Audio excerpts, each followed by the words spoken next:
Iba ka rin girl. Pamamahiya ni Janela Salvador kay Kim Chiu. Trending. I'm overheated,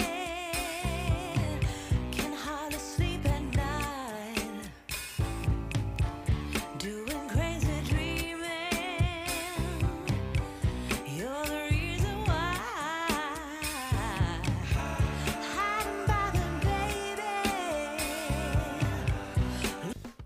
Usap-usapan ngayon at trending sa online world ang ginawang pamamahiya ng kapamilya actress na si Janela Salvador sa isa sa mga TV host na si Kim Chiu sa naging guesting nito sa afternoon show Night Showtime para mag-promote ng kanilang pelikulang Parallel Skies kasama ang Thai actor na si Win Mitawin.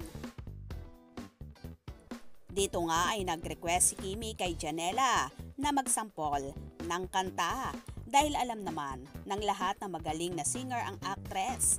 Kaya naman inurot ni Chinita Princess at hindi nga nito pinagbigyan si Kim. Bagkos ang sinabi pa ni Janela, medyo paus ako today, kayo na lang.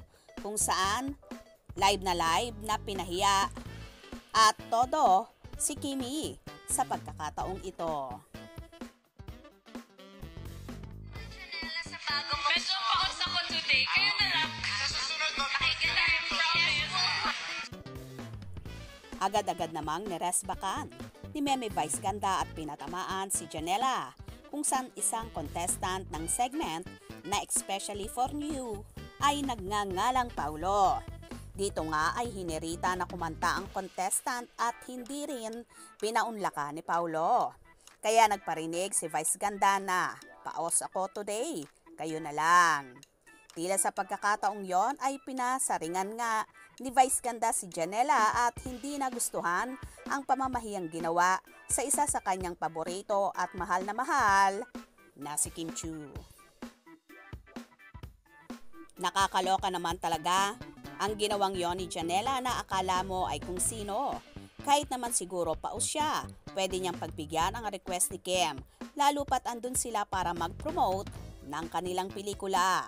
Marami nga ang nabana sa ginawang yon ni Janela kay Kim, kaya naman nagpuyo sa galit ang mga supporters ni Chinita Princess. Kaya naman tumutok at wag na wag pahuhuli sa mga maiinit na kaganapan. Anong inyong magiging reaction sa bidyong ito? Comment below.